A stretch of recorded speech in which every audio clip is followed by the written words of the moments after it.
श्री विठ्ठल आणि रुक्मिणी मातेच्या मंदिराचं जतन आणि संवर्धनाचं काम सुरू आहे। आपल्या सर्वांना माहितीच आहे की याच्या गर्भगृहामध्ये जे ग्रॅनाइटचं फरशी आहे ते काढण्याचं काम आता प्रत्यक्ष सुरुवात झालेली आहे। ग्रॅनाइट फरशी काढत असताना दोन्ही पांडुरंग आणि रुक्मिणी मातेच्या मूर्तीचं संरक्षण व्हावं, त्या ग्रॅनाइट काढताना कुठली इजा पोहोचू नये, तसेच आपण त्याच्यावरती हाय प्रेशरने त्याला धुवून काढून त्यानंतर सँड ब्लास्टिंग करणार आहोत।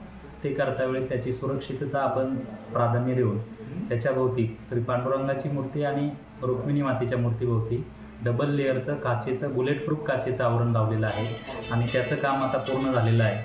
प्रत्यक्ष आजपासून आता ही ग्रॅनाइट फरशी काढण्याचं काम सुरू झालेलं आहे आणि हे काम सुरू असताना आपण पददर्शन मुखदर्शन बंद ठेवलेलं आहे। भाविकांना दर्शन घेता यावं यासाठी पहाटे 5 वाजल्यापासून नैवेद्यापर्यंत म्हणजे पावणे 11 वाजेपर्यंत मुखदर्शन आपण चालू ठेवलेलं आहे आणि इतर काळात दोन्ही दर्शन बंद ठेवलेले आहेत। या कालावधीत भक्तांसाठी नामदेव पायरीच्या इथं LED स्क्रीन लावलेली आहे। आपण जे बुलेटप्रूफ काच लावलेली आहे त्याच्यामध्ये कॅमेरे बसवलेले आहेत आणि ऑनलाईन दर्शन त्याचप्रमाणे LED स्क्रीनद्वारे नामदेव पायरीजवळ भाविकांना दर्शनाची सोय केलेली आहे।